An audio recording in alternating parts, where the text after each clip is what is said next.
Namami Bhagavatpadam Shankaram Lokashankaram Shankaram Shankaracharyam Keshavam Badarayanam Sutra Bhashya Kritau Vande Bhagavantau Punah Punaha Ishvaro Gururatmeti Murti Bhedu Vibhagine Vyomavat Vyapta Dehaya Dakshina Murtaye Namaha Gukarasto Andhakaro Vai Rukarasto Nivartakaha Andhakara Nirodhitvat Gururitya Vidhiyate Sadashiva Samarambham Shankaracharya Madhyamam Asmadacharya Paryantam Vande Guru Paramparam Om Sahana Vavatu Sahanau Bhunaktu Sahaviryam Karavavahai Tejasvinavadhitamastu ma vidvishavahai. Om Shanti Shanti Shanti.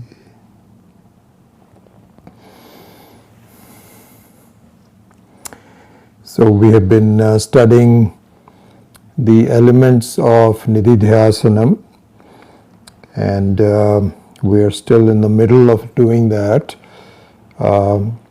So I thought that with the turning of the new year, what we might do is to actually do Nididhyasanam rather than study about the steps to Nididhyasanam. So let's do a meditation today.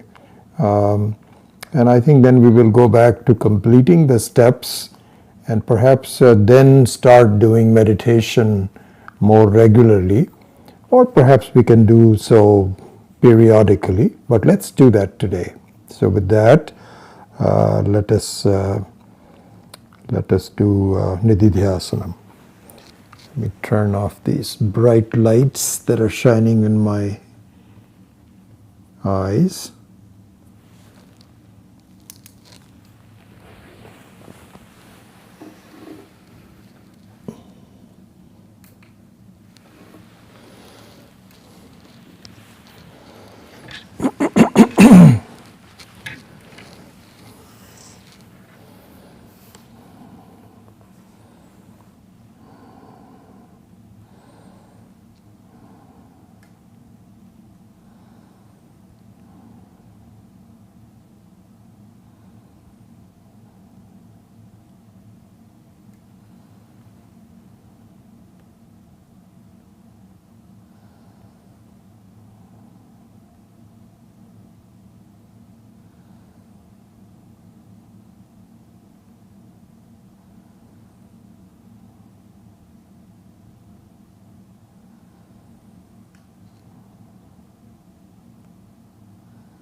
Om Namah Shivaya.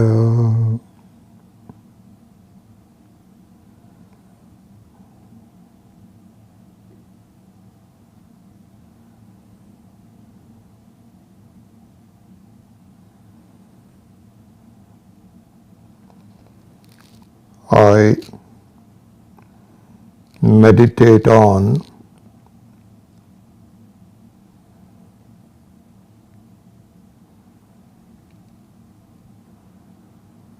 the advice given by the Shastra, the truth and the instructions following the truth given by the Shastra, given by Vedas,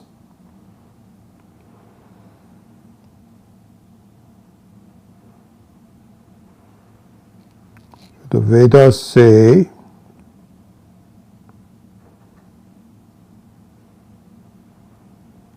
that I, the Self, the Atma,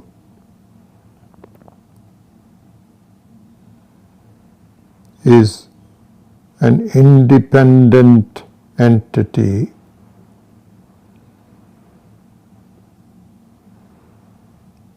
from the world that I experience.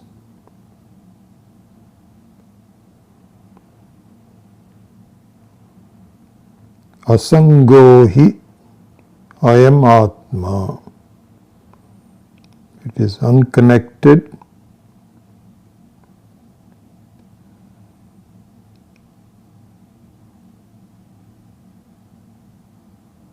It is a independent entity.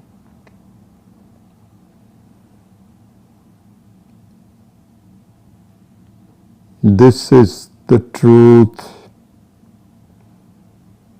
the instructions to the truth, and the advice given by the Vedas.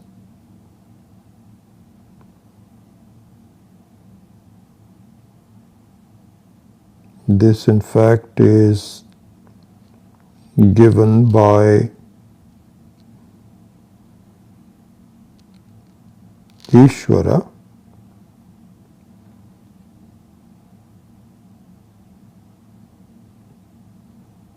the Vedic instructions are given by Ishvara.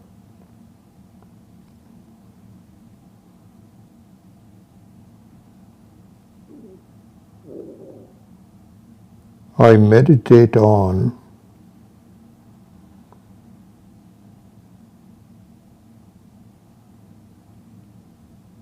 these truthful words.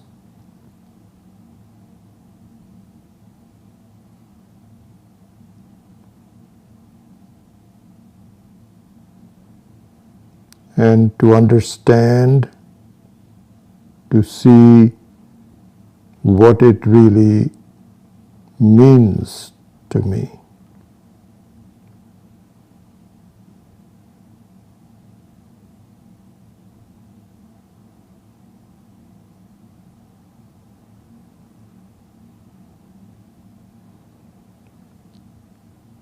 If I examine the normal course of my life,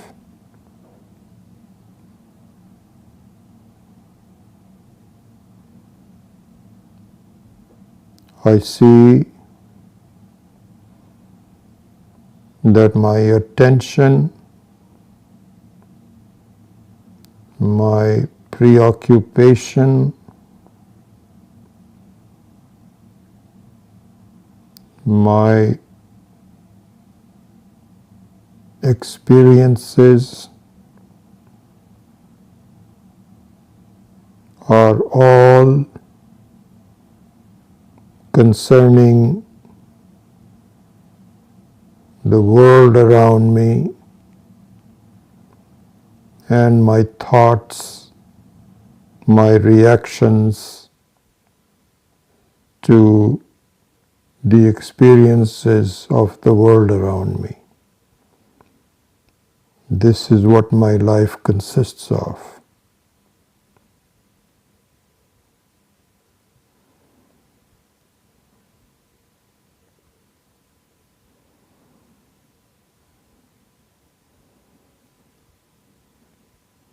If I am an independent entity,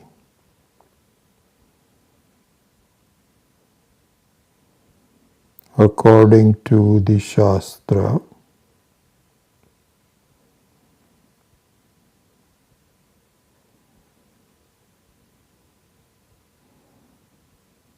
then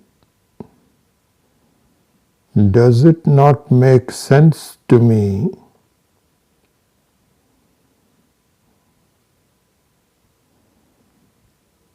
that I am preoccupied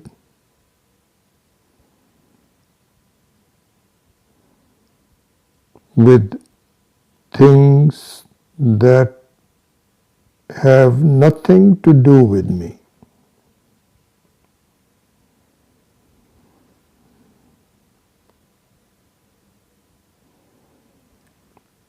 Should I not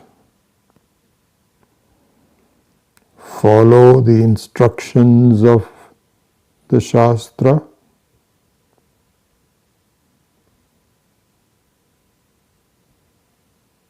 Which are that I am an independent entity.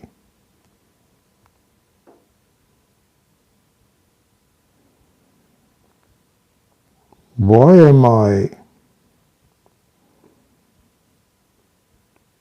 concerned with things that have nothing to do with me?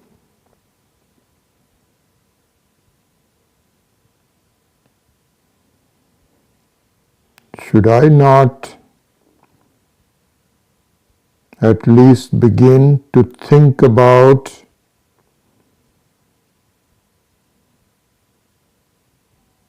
myself, which is totally independent from my experiences?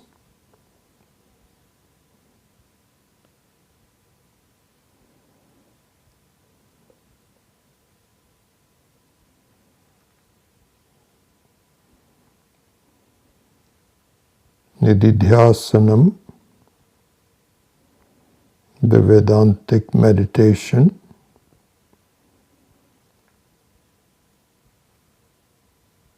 tells us to do just that. I meditate on the Atma that I am, independent from what I see, what I experience.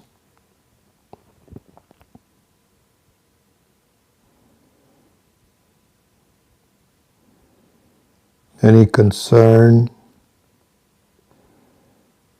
any worry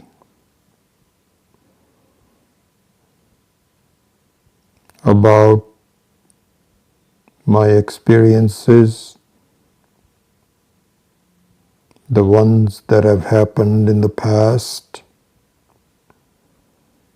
ones that are happening now, or may occur in the future,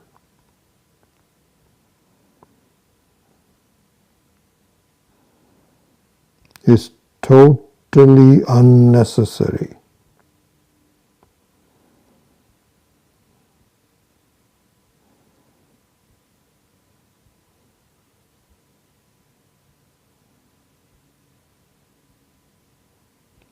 If I am truly independent, as the words of Ishvara tell me,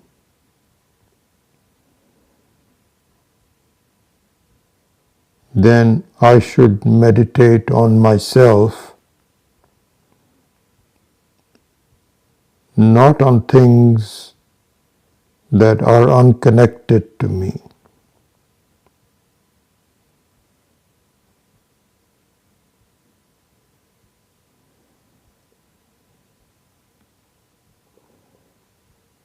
The meditation on the self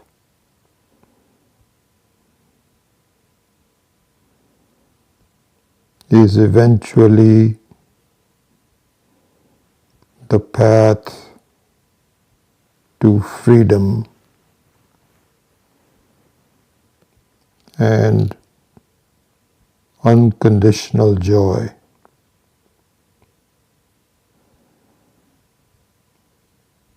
My involvement with my thoughts,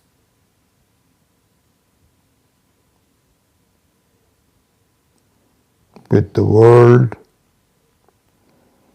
with the experiences that I am continuously going through,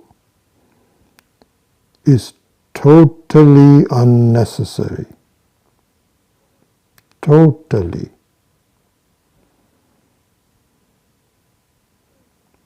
not even at a diminished level, totally unnecessary. And my meditation on myself is totally necessary.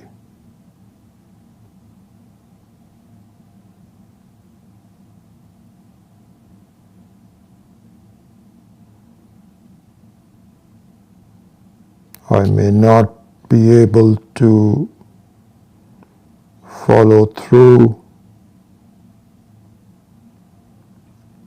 in the normal course of leading a life. I have situations to deal with,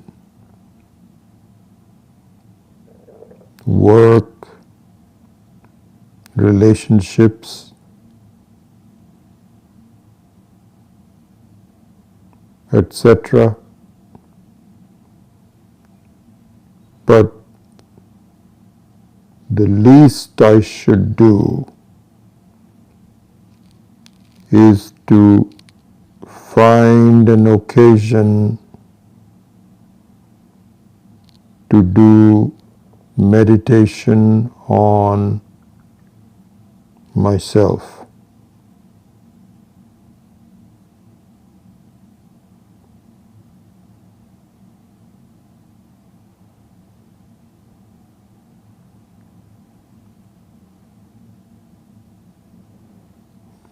I need to follow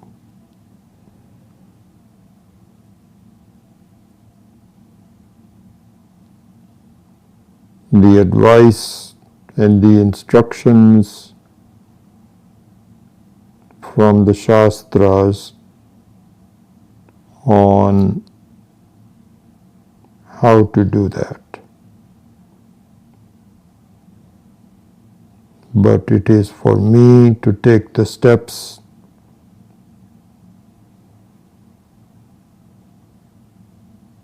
to follow the instructions, follow the truths, follow the advice.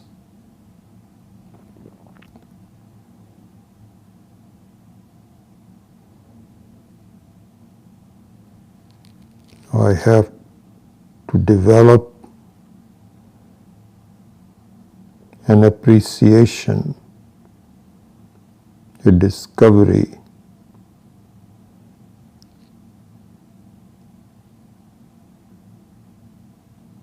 I cannot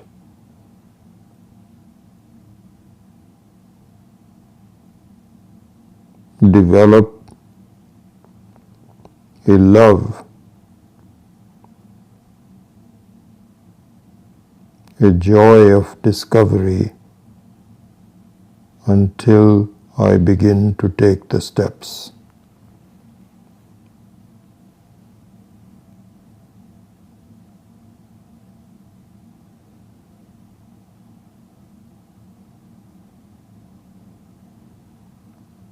The Shastra says,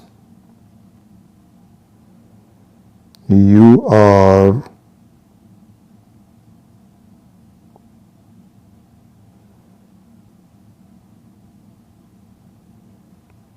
a Sakshi.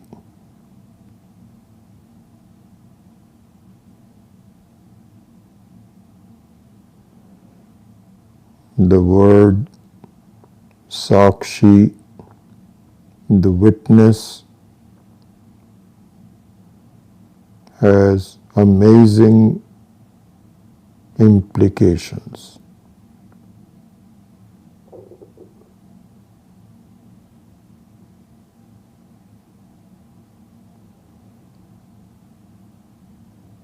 The Sakshi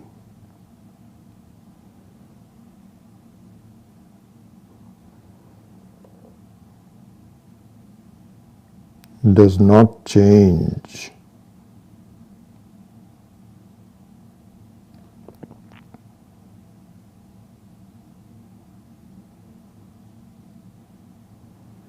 I should see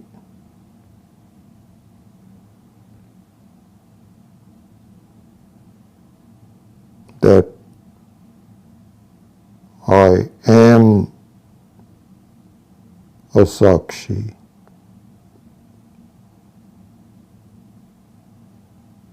I did not become a Sakshi.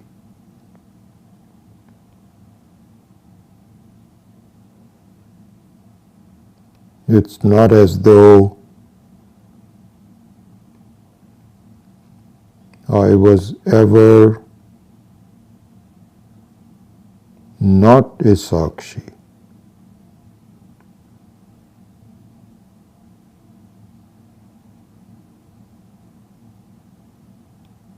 All births,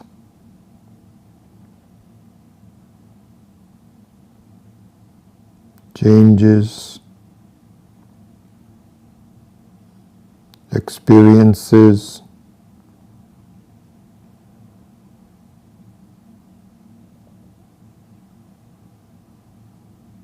are observed by the Sakshi, the Atma.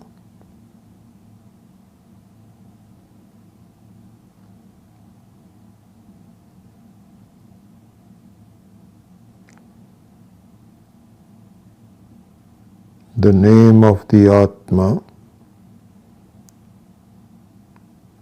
Om, is also called Pranava.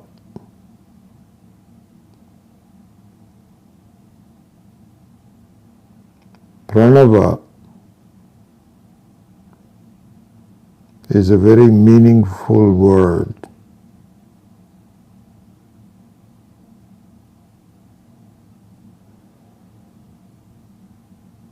In Sanskrit, it means Prakarshena Navaha, Pranavaha.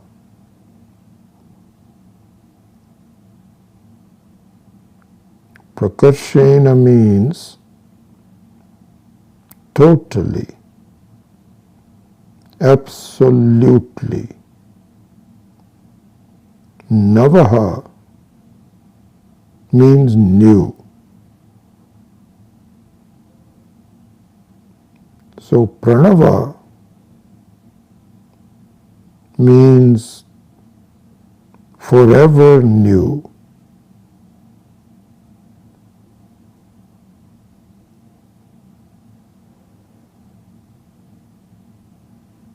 Because in my experiences, what is new is subject to becoming old. New is a relative term. But Pranava, Omkara, means forever new.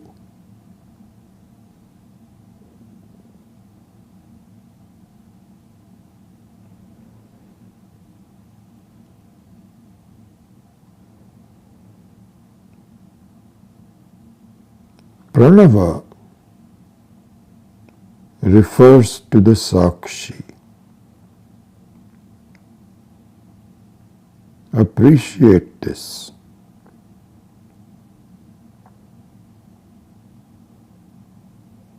The Sakshi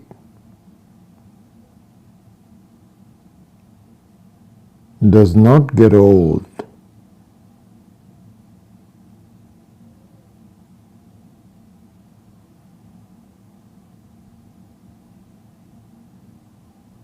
It remains forever fresh.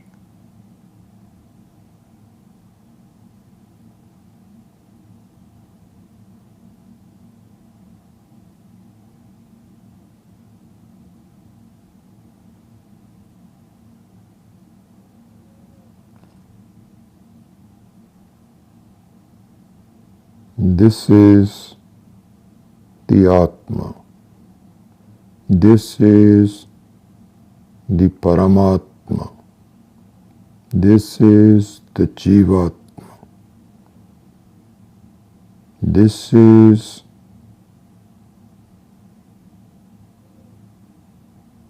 true for the whole world.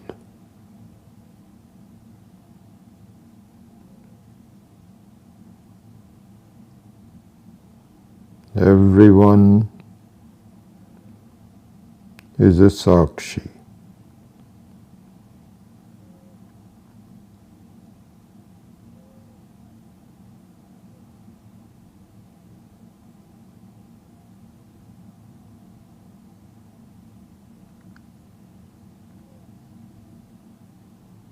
Even an ant is a Sakshi. What it sees, what it undergoes may be different, but Sakshi Pranava is common to all creatures, all people,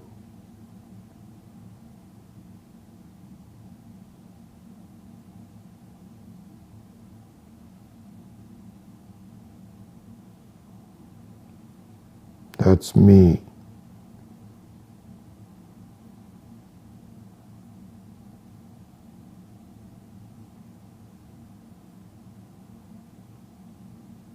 Forever new, forever fresh. Meditate on it.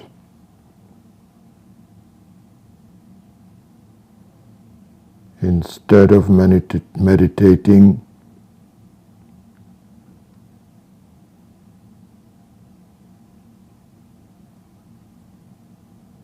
on what I see,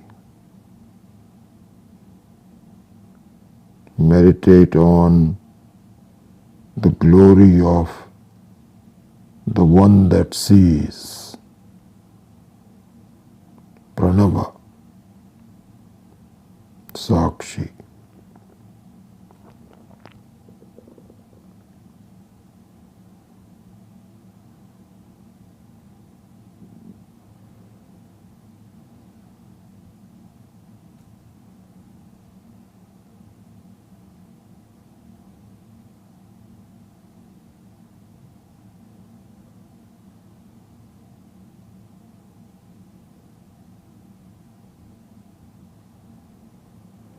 This is just a start. We will meditate on different aspects of the Atma, but it is important to develop an appreciation and a habit of meditating on myself rather than being concerned about something that I have nothing to do with.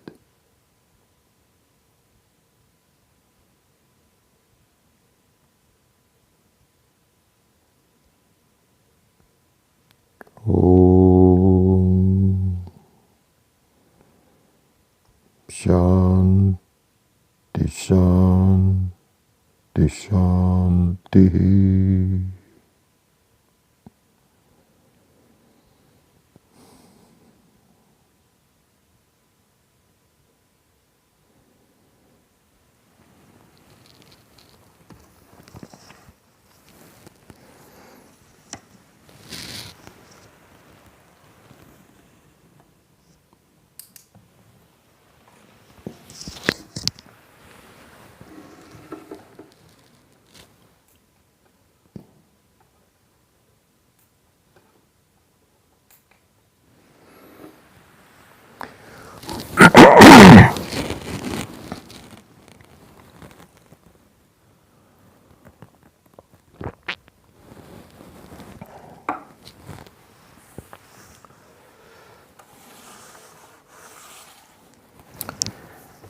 So we begin the classes for the new year after a long break. Excuse me. So let us continue where we had left off. Om Parthaya Pratibodhitam Bhagavata Narayanena Swayam Vyasena Gratitam Purana Munina Madhye Mahabharatam Advaitamritavarshinim Bhagavatim Ashtadashadhyayinim Ambatvam Sanusandadhami Bhagavad Gita Bhavatveshinim Yam Brahma Varunendra Rudra Marutaha Stunvanti Divyaistavaihi Vedai Sangha Padakrama Upanishadaihi Gayanti Yam Samaga Dhyanavastita Tatkatena Manasa Pashyanti Yam Yoginaha Yasyantam Na Vidusura Suragana Devaya Tasmai Namaha Devaya Tasmai Namaha.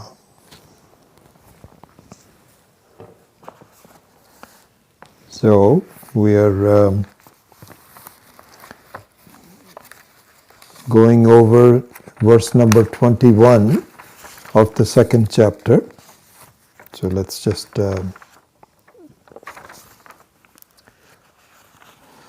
start with verse number 20 and read 3 or 4 verses.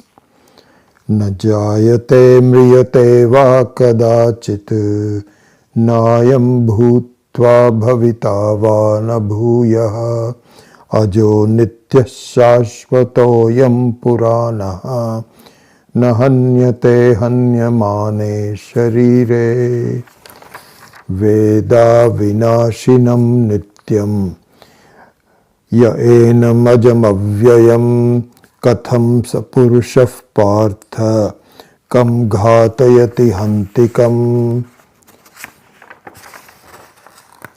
vasam sijirnani yatha vihaya navani grinnhati naroparani tatha sharirani vihaya jirnani anyani samyati navani dehi. Number 23. Nainam chindanti shastrani nainam dahati pavakaha na chainam kledayantyapaha na shoshayati marutaha. So we were doing verse number 21. So let me kind of quickly revise where we were so we can go further. So verse number 21 said, Veda avinashinam nityam yaha enam ajam avyayam katham sapurushav partha kam ghatayati hantikam. So it says that the introducing to this verse, Swami Shankarananda had said the following. He said, because this is the essence of this verse. It's interesting how these Mahatmas are able to extract the essence of the verse and then connect it to the previous and the next one. So that this is the beauty, this is the wisdom of these Mahatmas.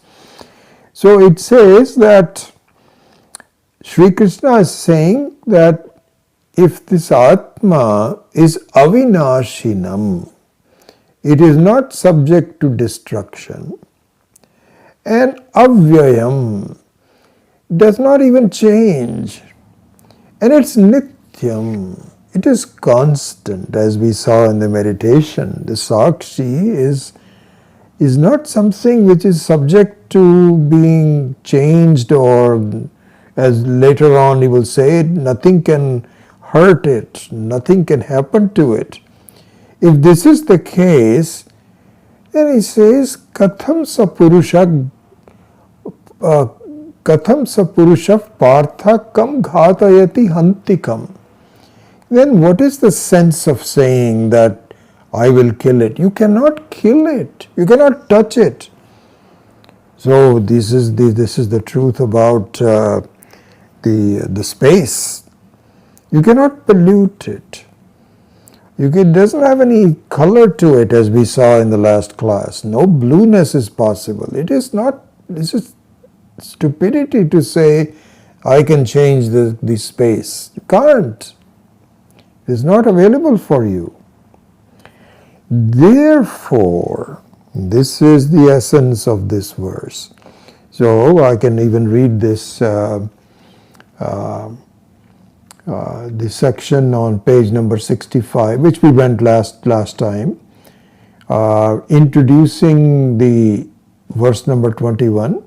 So here Swami Shankarananda says, Evam Atmanaha Ahamarthasya. Ahamarthasya means the meaning of the word I. So when you say I, who do you mean by I? Do you mean I, the body? You mean I am the person that has a name? Who do you mean by I?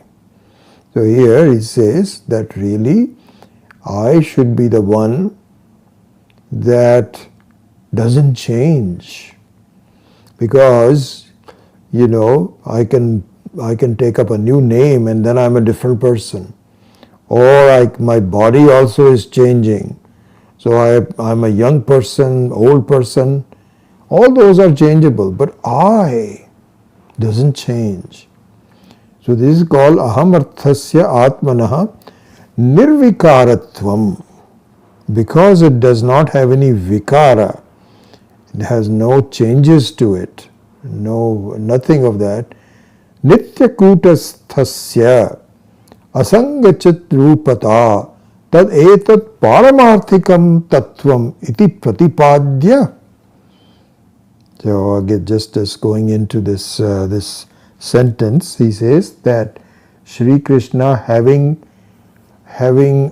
taught, pratipadya means one which is being taught, one which has been instructed, the advice of the Ishvara, that listen, you are missing a point. You are the very person that doesn't change. You are the Sakshi.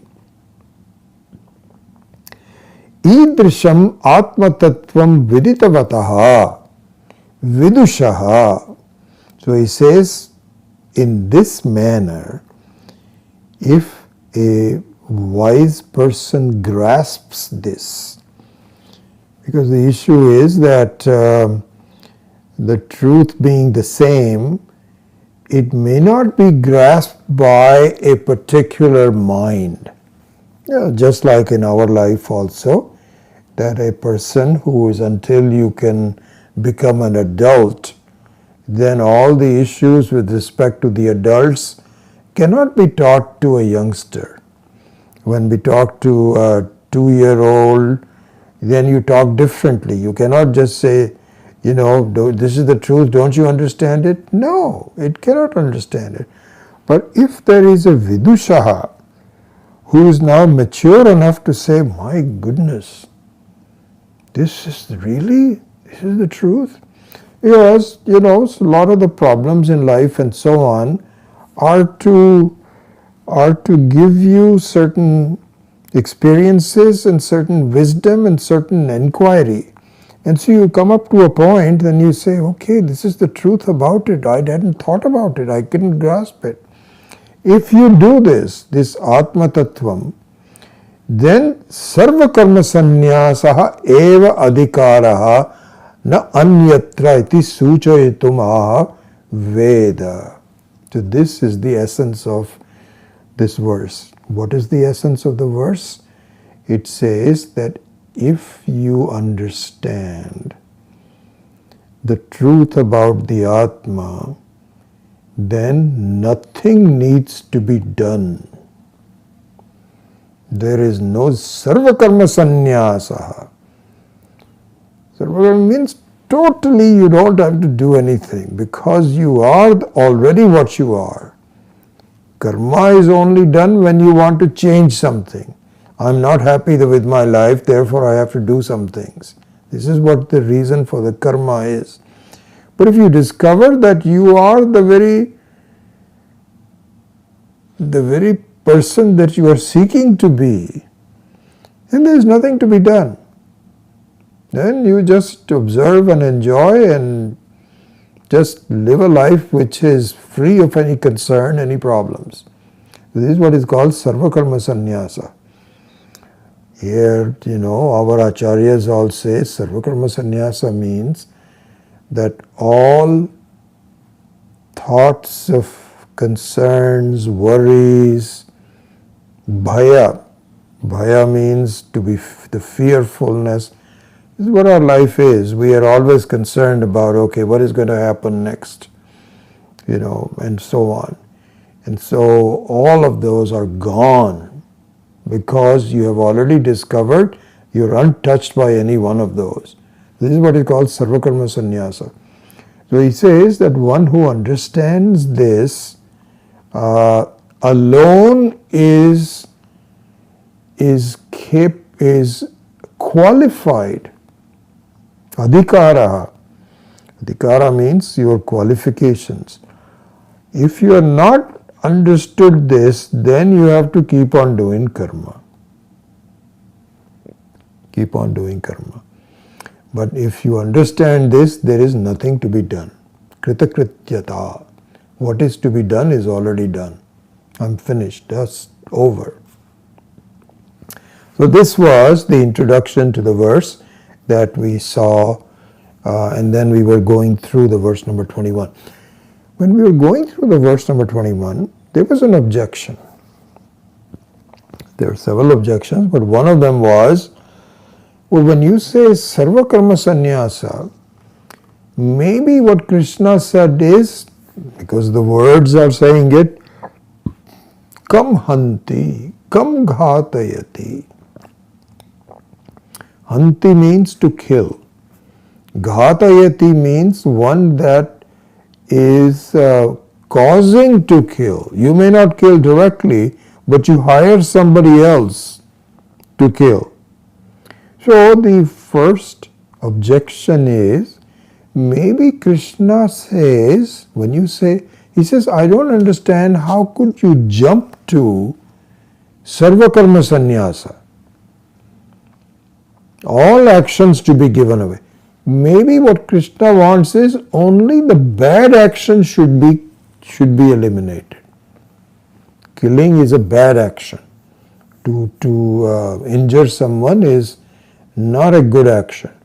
So maybe what he says is that once you know the truth about yourself, then your bad actions should be eliminated, but the good actions can continue. You can still have, go to restaurants, have fun, enjoy music, help others, just travel.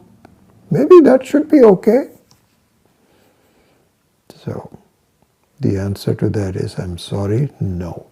This is not just good versus bad actions, but all actions are unnecessary, are not needed.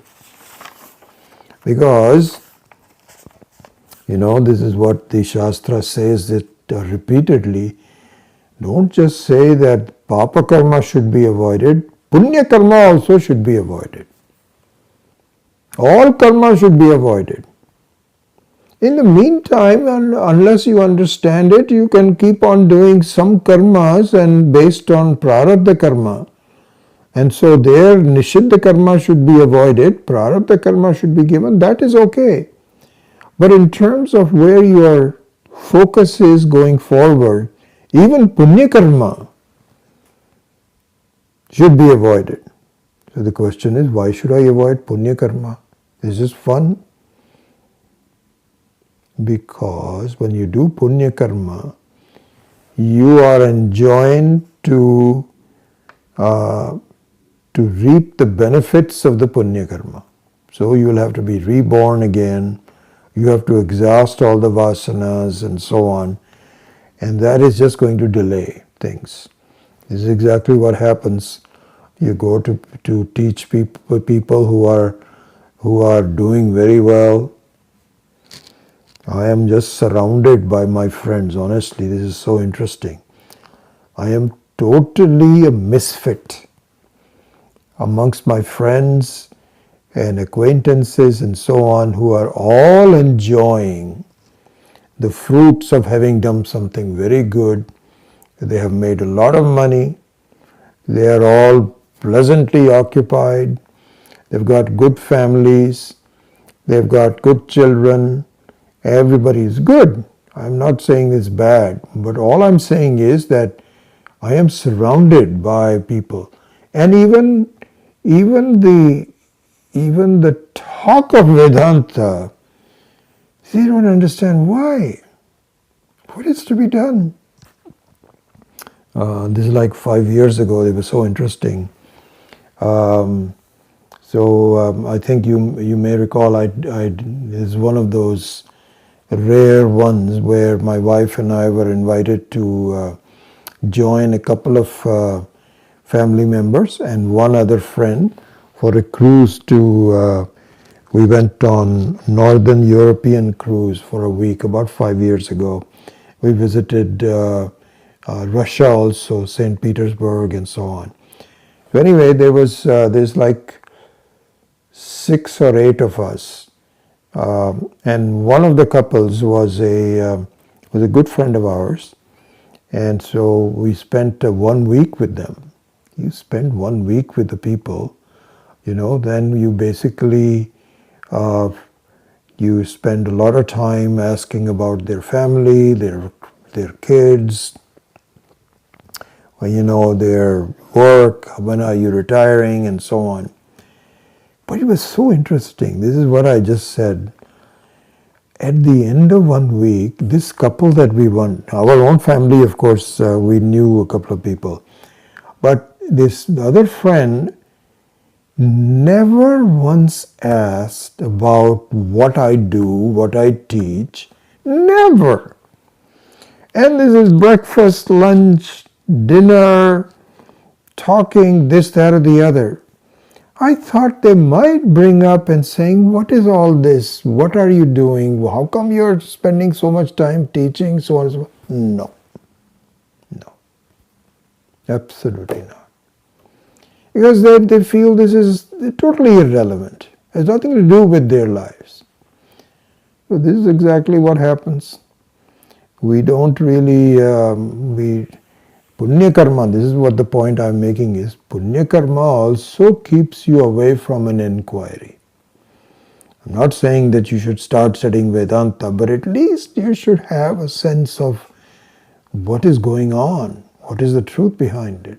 Because until you do, you're never going to really start with the meditation on the meditator. Not possible. You have to at least look for some truths about it. But you never do. Why? Because you've done so much punya karma.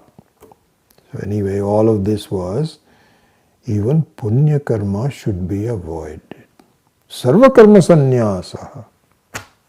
This is the objection and the answer to that. Okay? So this one was there on page 66.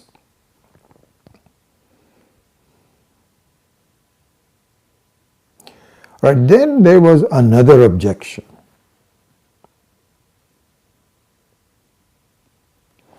And that was what we did we ended the last class with that. So very quickly let me revise it and then we will go on. So here the objection was, okay, I understand that. I understand sarvakama sannyasa. But really speaking, you are looking for Brahman which is nirvikara. So he says that all this verse number 21 with avinashinam, nityam, avyayam, etc. all refers to Jnaya Brahman, what is to be known. What is to be known is nirvikaraha, nityaha, avyayaha, all of that is true. But as a person, you are the jnata. You are the jnata means you are the knower, you are the doer. This is what our experiences are. This is exactly what we have to really look into. So most people will say, how come I cannot, I am involved in the life, I am therefore a karta, I am a bhokta, I am a jnata, I am a thinker, I'm suffering, I'm enjoying. All those kinds of things are there. So that means I'm changing. You cannot make any of these things without changes. So that means that all this nirvikaratvam refers to Brahman. And yeah, I can see there is some entity where you don't have to change and so on, but I have nothing to do with it because I'm changing. So the two are completely different. So this is what is given in this page number 66, the last 4 lines of page 66. He says, Nanu na jayate mriyate iti janmadi sarva vikriya shunyatvam brahmanaha uktam. He says all this refers, it is said to be concerned with Brahman. Ataha nirvikaram jneyam brahma. Okay, so therefore let the Brahman be nirvikaraha. Jnata tu vidwan vikari iti ubhayoho nirvikaratvam savikaratvam dharmabhyam paraspara bhinnatvat vikarinaha vidushaha tu avvikriyatva jnanas asambhavat sannyasah na upapadyate. So he says that as far as the jnata is concerned, this doesn't apply to him. So therefore, sarva karma sannyasa na upapadyate. It doesn't make any sense. So this, he continues on with this, with his advocacy of this thought. The advocacy is that I am really a changing person, and so therefore sarva karma sannyasa doesn't apply to me. This is the prevailing thought. So he says,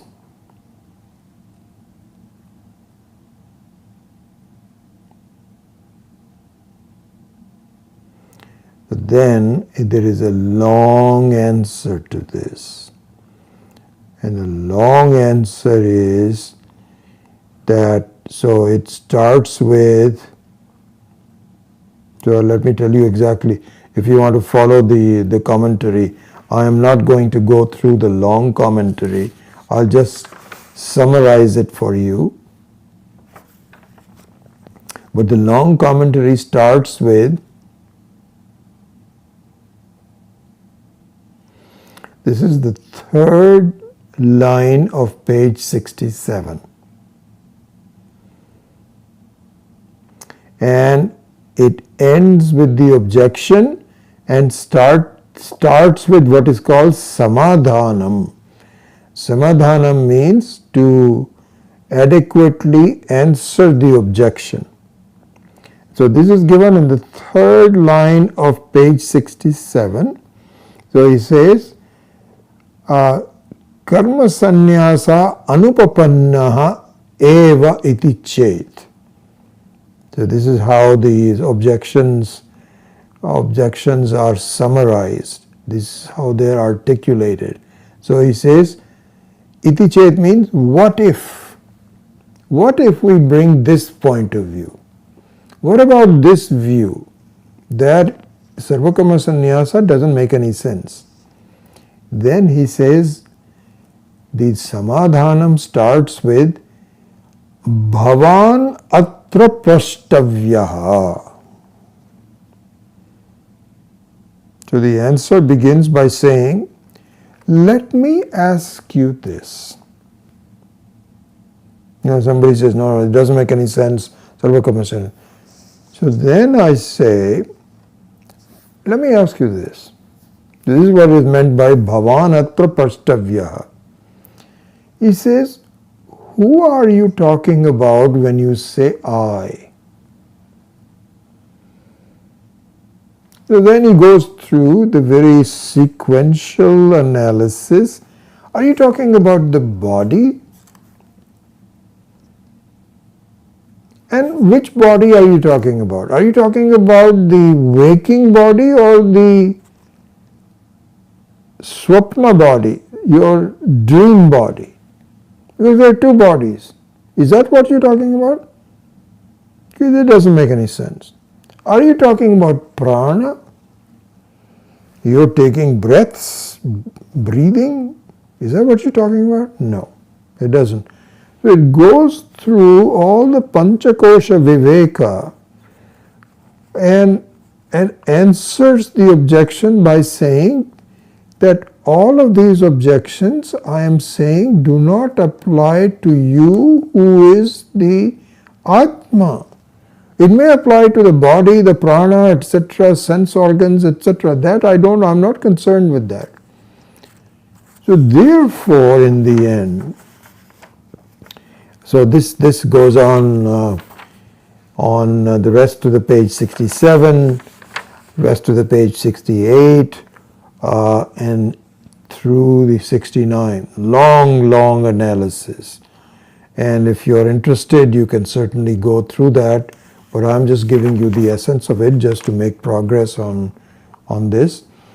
And he ends with the fourth line of page 69. He says, Ataha parisheshyat atma eva jnata na anyaha ataha asti vijnata iti shrutehe. So he summarizes all the analysis which he began by saying, let me ask you, Bhavan atra prashtavyaha. So through that he says, then he summarizes, he says, Ataha, therefore, parisheshyat. Parisheshyat means what is left now. We've already eliminated this. We eliminated the body, prana, sharira, manaha, etc., etc., etc. That has nothing to do with you. Therefore, parisheshyat, what is left is atma eva jnata. Because remember, initially you were saying the jnata is changing. So by the analysis we now prove that Atma is the Jnata, not the Sharira and Manaha and Pranaha and all that. And he says, don't take my word for it, this is what the Shruti also says. Na anyaha ataha asti vijnata iti Shrute. So therefore, Atma is in fact the Jnata, and the Atma is the same as Brahman. There is only one Jnata, there is only one Sakshi in the whole creation. Sakshi is the one which is the witness to the whole thing. And that is the nature of Paramatma, that is the nature of Jivatma, only one Sakshi. And so that is the Atma, and that is Nirvikaraha. Nityaha, Avyayaha, all of that. So therefore, we cannot say that the Sarvakarma Sannyasa does not apply if you understand it. Okay?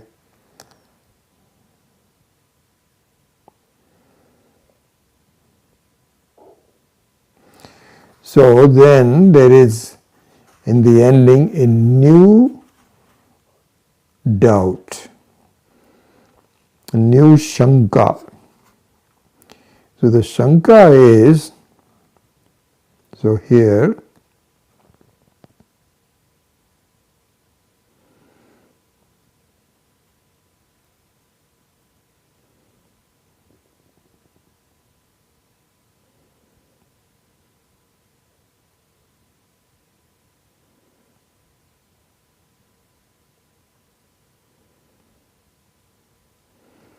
so this is given in the number 1, 2, 3, 4, 5th line of verse number 69. It says, Nanu nir avayavasya atmanaha buddhi tat vritti indriyaihi indriya arthaihi sambandha asambhavat katham gyatratvam iti chet.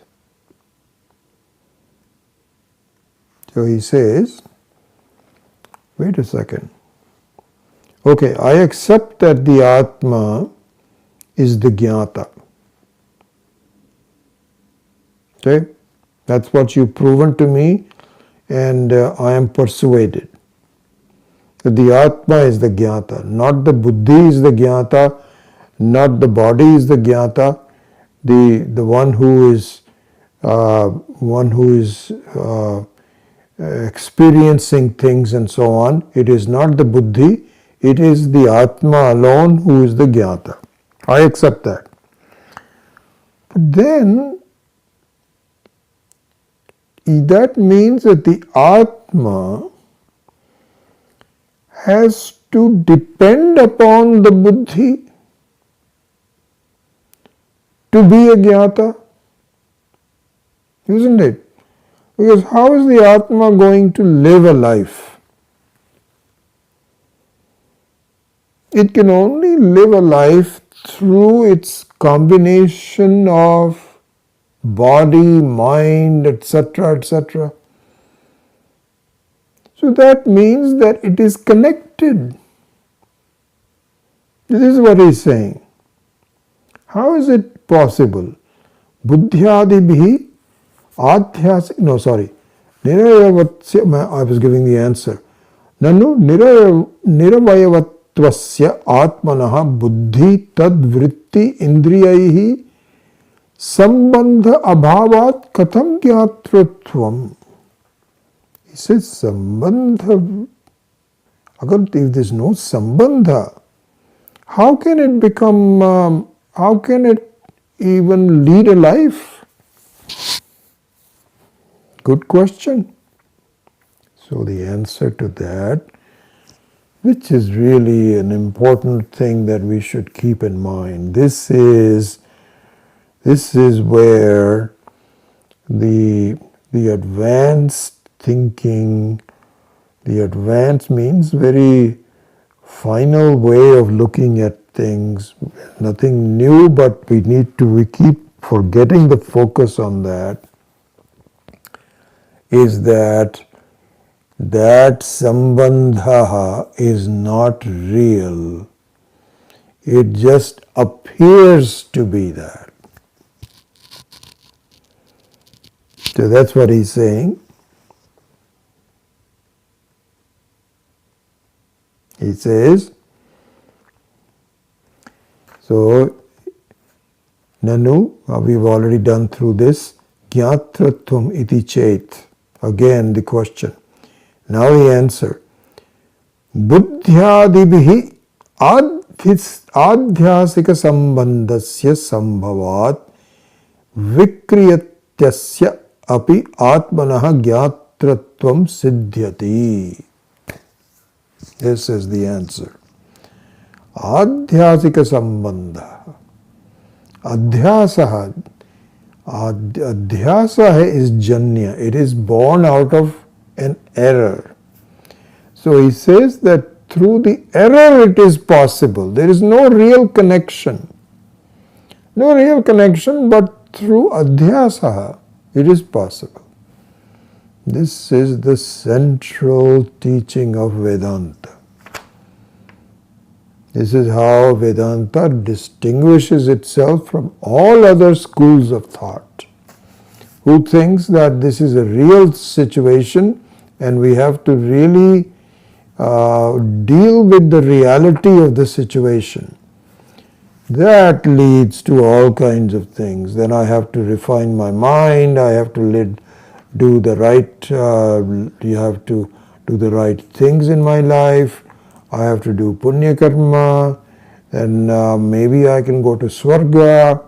If not, then I have to do some meditation, I have to do some samadhi, and slowly all of that, it leads to a completely different way of looking at things. Vedanta says, what are you talking about? This samsara that you see, the very thought you see, it is not real. All you have to do is to continue to think about the fact that it is not real. And we'll give you all the arguments, we'll give you the strength to think that. But you cannot just accept it as real and then deal with it. And so there the snake and the rope example is very useful. You cannot say that the snake is real and deal with it in any manner. You'll make it even worse. You'll shut the door and you won't go in, and then you will invite all kinds of things will happen. Hey, the snake is not real. And there is no sambandha between the rope and the snake. So the vision of the world that I am involved in is it's not real. This is the central point of the and eventually you have to come to that. You may fight it and say, really? It looks very real to me. I don't know, maybe I should try do something else. Vipassana. Maybe I should, this is exactly what happens.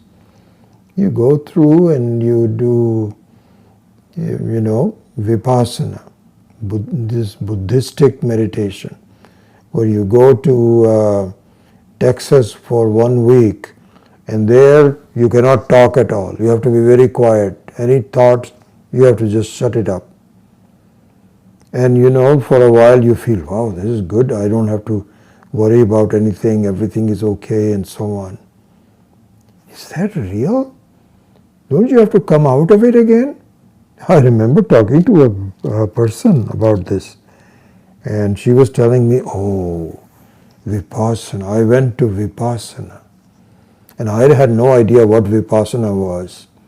But anyway, she was telling me, you're not supposed to talk, and all that, and it was a little hard, she said, but after a while I got used to it, and it became very pleasant, and I just enjoyed not talking and all that. And so then after 1 week, then she came back, and guess what? She enjoyed it so much that she signed up for another one. She says, oh, that was so wonderful. That was so wonderful. What about now? Well, right now I'm very busy with my work and so on, but I want to go there again. This is not freedom, my dear. This is just, you might as well just drink some alcohol and be done with it for a while. This is not freedom. So, eventually, sooner or later, this is the end point of the vidya, is you have to see that you're worried about the reality of your reflection. Instead of meditating on the electricity, you are meditating on the appliances that are reflecting the electricity. My dear, get real. Get real. So this adhyasika sambandha, which is just casually mentioned here, is the real thing that we have to think about. So the samadhanam here is, no. You cannot say that there is any real sambandha. This is adhyasika sambandha. So this is how this verse now is answered.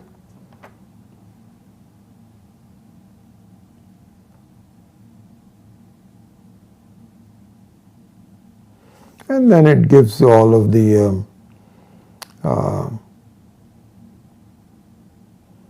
he says yataha evam tataha vigyatuhu atmanaha eva ahamarthatvam aham vijanami vikriya rupam iti shrutehe tataha atma eva vidvan nirukta vijnanasya vidushaha sambhavat. So he's now closing the argument that really speaking, sarvakarma, in fact he says this, let me just read it, the last line he says, sarvakarma sannyasaha upapadyate eva iti siddham. So he says that what I said earlier, I stand up with, I'm not abandoning that position, that the central theme of the verse number 21 is that for a person who understands the avinashitam vedam, sarvakarma sannyasa, so is the adhikara. So here Sri Krishna says katham ghayati. So it is not a real question. It is called akshepa. He says, no, there is nothing to be done. No killing, no nothing. So that's how number 21 is. Now let's move forward the next few minutes on verse number 22. Vasamsi jirnani yatha vihaya navani grinnati naroparani tatha sharirani vihaya jirnani anyani samyati navani dehi. So vasamsi jirnani yatha vihaya means just like one discards old clothes, tattered clothes that you've been wearing for a long time, and finally it has got holes all over the place, and you cannot really, doesn't make any sense except for all these new fashions where all the jeans have to have holes. Oh my God, I cannot believe those jeans that have holes in them near the where the knee is. So the knee is all exposed and it has to be carefully made holes of. Those are more expensive. My granddaughter was telling me this. I cannot believe it. So except for that, any time when there is a clothing that becomes old and so on, it has to be discarded. So he says, Vasamsi jirnani. Jirnani vasamsi. Jirnani means one that has already become unusable, old. Yatha vihaya. So by having given up that, navani grinnati naroparani. New clothes are taken up. Just like that, therefore, tatha sharirani vihaya jirnani.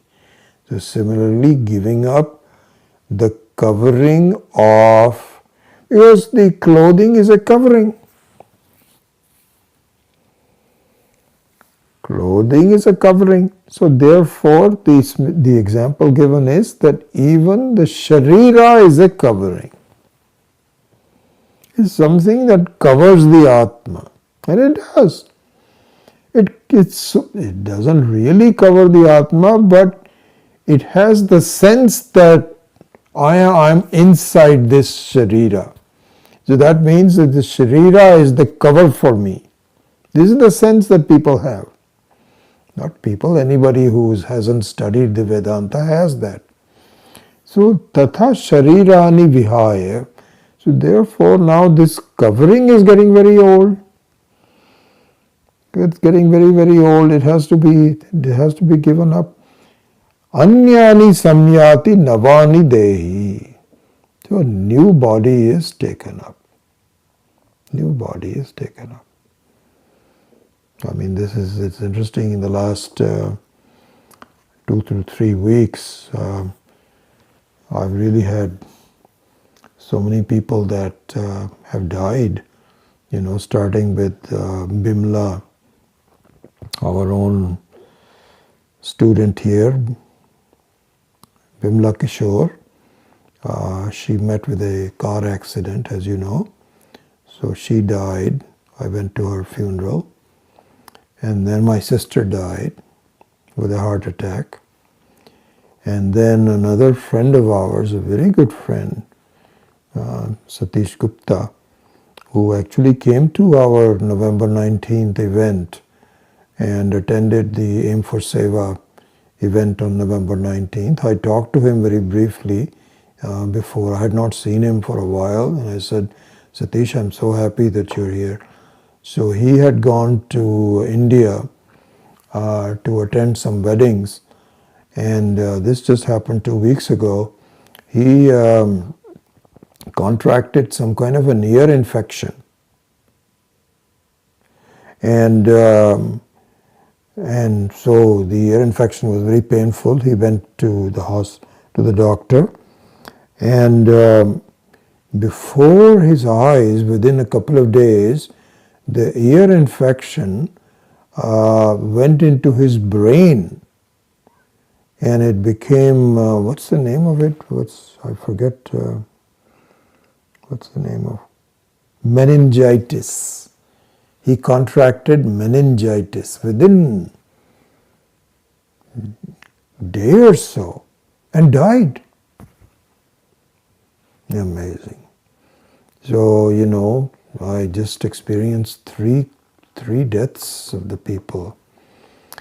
But then, I think, as you know, I've had at least some exposure to all this, and I feel that it's not a real loss to the Atma. Atma remains the same. Then the covering of the person in terms of which body you have, what relationship you have, that needs to be changed. That's exactly what this verse is saying. So let's go through that. He says, so in introducing this on page number 70, in introducing this verse, Swami Shankarananda says the following. He says, Nanu atmanah swatah vikriyatva abhavepi purva aparadeha parigrahana parityagayoho vikriyatva vikriyavatva aupadikam sambhavati purva aparagiri yogat bhanoho iva.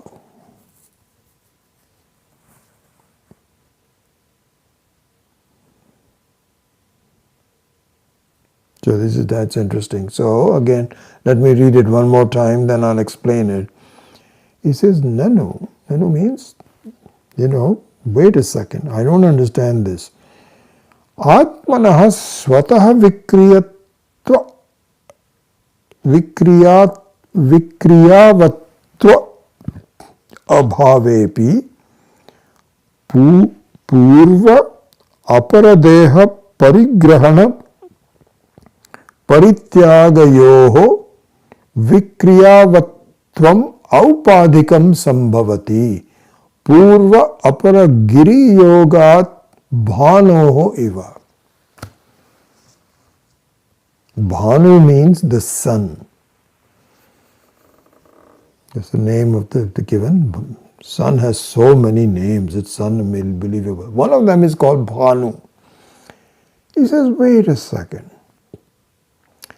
I understand what your point is, that Atmanaha Swataha Vikriyatva Abhavepi. By itself it has no Vikriyatvam. Vikriyatvam. It does not have any changingness. That I accept. But when it is associated with somebody or taking up a new body, then you can say that there is some change in it. Just like a sun which is coming up from a side of a mountain. So then you say, oh, this sunrise, because the sunrise always happens unless you are on the sea and you have it on the sea. Generally it happens on a solid ground. In my house also, I just enjoy the sunlight from the mountains on the east side of my house. So this is called a rising sun.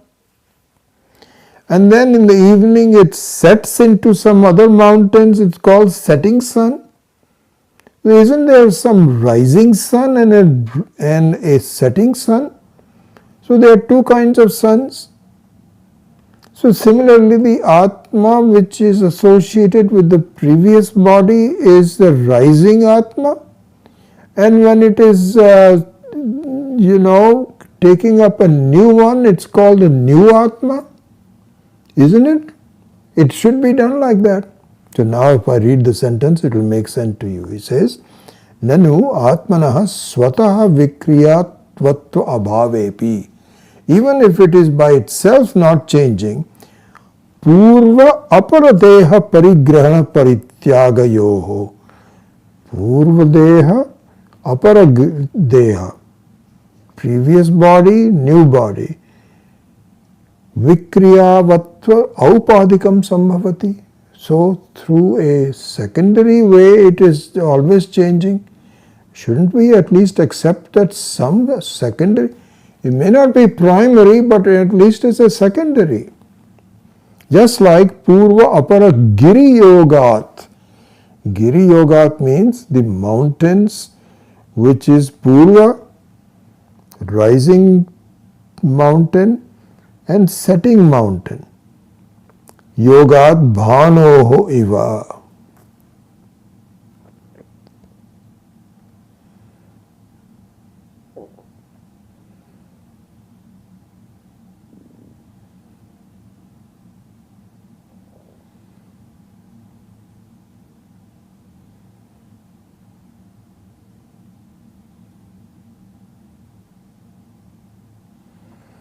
So therefore he says, no.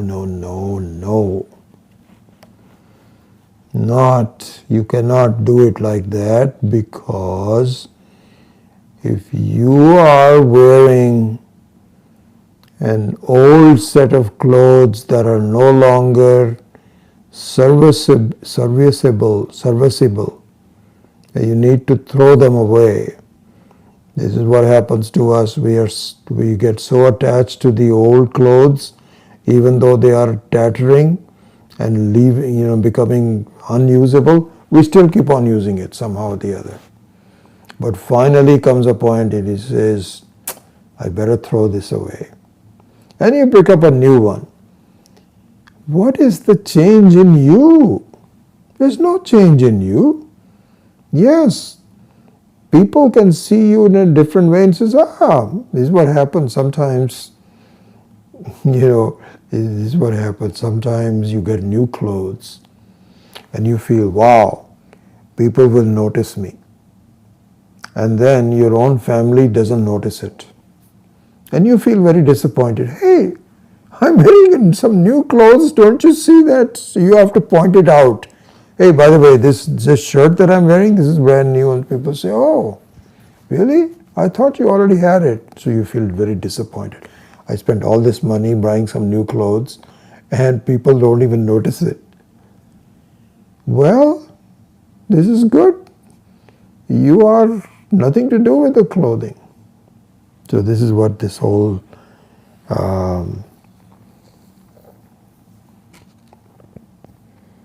verse is all about. Naraha. So we can just quickly read it. There's nothing much to on this. Naraha purushaha jirnani vasamsi vihaya aparani nama rupa lakshanaihi purva viparitani navani vamsasi swayam avvikriyaha san eva yatha grinnati tatha dehi dehe asmin upalabhyamanam atma swayam avikari vikara atmanah sthitah san eva jirnani kala karma vashat tyajyatam praptani sharirani vihaya anyani nama rupa jati guna vishayihi purva vilakshanani samyati prapnoti natu swayam vikriyate. So he says, therefore, natu atmanaha niravayavattvasya iti dehendriyadibhyaha bhinnatvam avikriyatvam nityatvam cha atmanaha suchitam bhavati. So he says, Lord Krishna points out that listen, Atma, even it goes from one life to the other, there is no change to it, it remains as Sakshi. So this is all happens to us, that the moment you are born, you feel I'm a baby, and your entire life is there as a baby. Then you are, this is what Swami Dayananji used to say, that when a person is born, you are engulfed in total darkness. Kind of like, waking up from deep sleep. Total darkness. You don't know what's happening, your eyes are closed, and you're observing that your eyes are closed. You're not even thinking much or anything, but just observing. Then slowly, one by one, your knowledge appears. Then you say, oh, this is somebody who is holding me, my mom. You don't know, call it mom, but someone you're clinging to her. And then slowly you are sucking the milk. Then you are put down and you are seeing there is a toy that is. So one by one the darkness goes and you are now seeing more and more detail, words, different kinds of experiences and so on. All you're observing, you are the Sakshi to this, you are a Sakshi to that, an expanding universe, you are a Sakshi to expanding universe. Same Atma. The same Atma which was there when you are about to give up your life. You feel I am not breathing very well. Oh my gosh, I'm having a heart attack. Oh,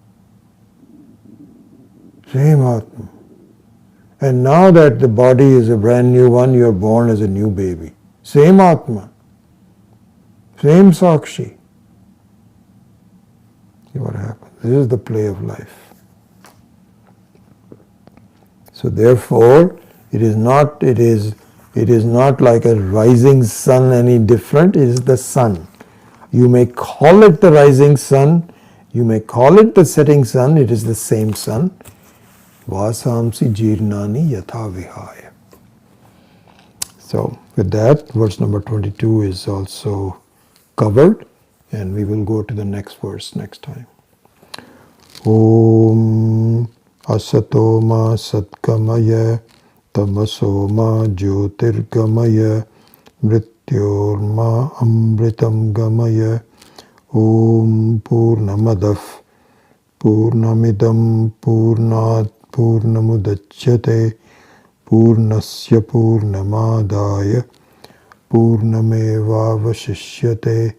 Om shanti shanti shanti. Harihi Om Shri Gurubhyo Namaha. Harihi Om.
So good to see you all.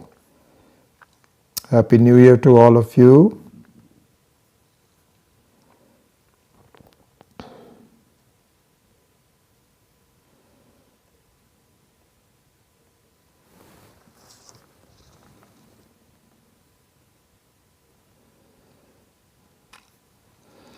Hopefully we'll arrange for a in-person get-together. That we tried to do it, but there was some concern about the COVID. So once we have removed it, I would love to really spend some time just getting to see you again. So I miss being with you. So we will try to do that. But in the meantime, it's good to have some time with you. So thanks for attending the class, and we will see you next week. Hari Om.